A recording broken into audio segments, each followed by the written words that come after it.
तो बहुत स्वागत है आप सभी का एक बार फिर से खंडवा डिफेंस फैक्ट पर।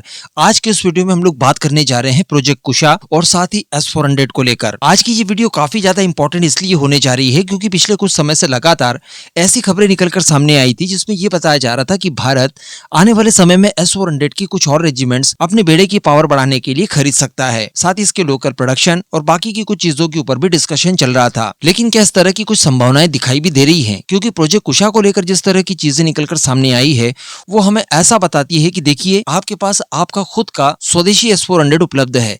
ऐसी परिस्थिति में आप भला किसी विदेशी एयर डिफेंस सिस्टम को भारी भरकम खर्च वहन करके क्यों खरीदना चाहेंगे? तो चलिए बात करते हैं क्या खबर निकल कर आई है। अगले कुछ मिनटों में मैं आपको सारी कुछ चीजें बता दूंगा। आप बस इसी तरह की वीडियोस के लिए चैनल को सब्सक्राइब जरूर कर दीजिएगा। तो देखिए सर्वप्रथम मैं आपको बता दूं कि खबर निकल कर आ रही है ARDE जो कि DRDO की ही एक शाखा है। इस संस्था के प्रमुख के द्वारा स्पष्ट रूप से ये बताया गया है कि हमारा जो प्रोजेक्ट कुशा है ये S-400 के प्रदर्शन को टक्कर देने और साथ ही उससे आगे निकालने के लिए डिजाइन और डेवलप किया जा रहा है। कहने का मतलब एक स्वदेशी सप्लीमेंट बनाया जा रहा है S-400 का। शुद्ध हिंदी में कहा जाए तो S-400 का ये स्वदेशी पूरक होगा, एक ऐसा एयर डिफेंस सिस्टम जिसके बाद आपको S-400 की कोई रिक्वायरमेंट नहीं रह जाएगी। देखिए हम सभी जानते हैं कि यहाँ पर 3 तरह की मिसाइलें प्रोजेक्ट कुशा में होने जा रही है, M1, M2 और M3। M1 का परीक्षण तो इसी साल होगा, M2 का अगले साल होगा और M3 का परीक्षण 2028 में होगा। M1 की रेंज यहाँ पर 150 किलोमीटर के आसपास होगी तो M2 मिसाइल की रेंज 250 किलोमीटर के आसपास होगी, 250 किलोमीटर,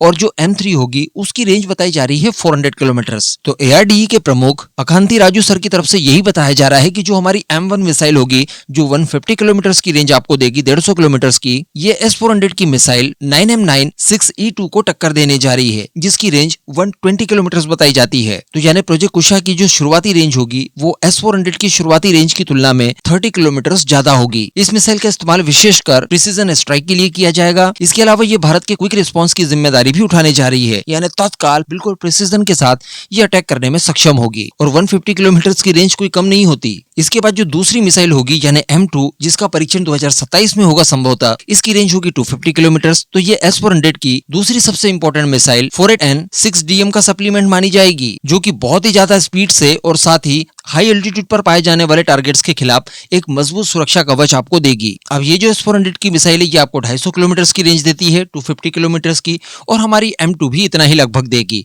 तो यहाँ पर भी मामला बराबरी पर आकर टिक जाता है।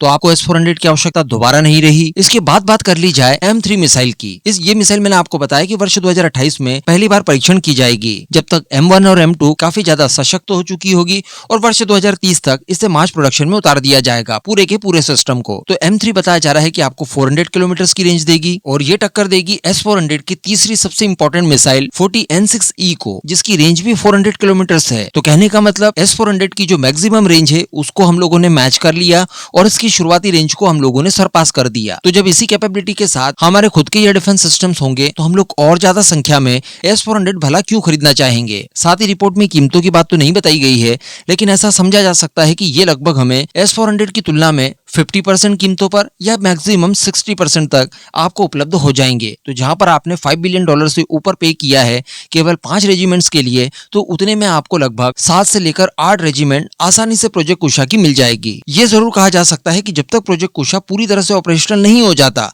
तब तक के लिए हम लोग गैप फिल करने के लिए 1-2 रेजिमेंट चाहे खरीद लें, लेकिन लॉन्ग टर्म में हम लोग S-400 को लेकर कोई बड़ा विचार कर रहे हो ऐसा मुझे नहीं लगता। बाकी आप अपना ओपिनियन नीचे कमेंट बॉक्स में जरूर दीजिएगा।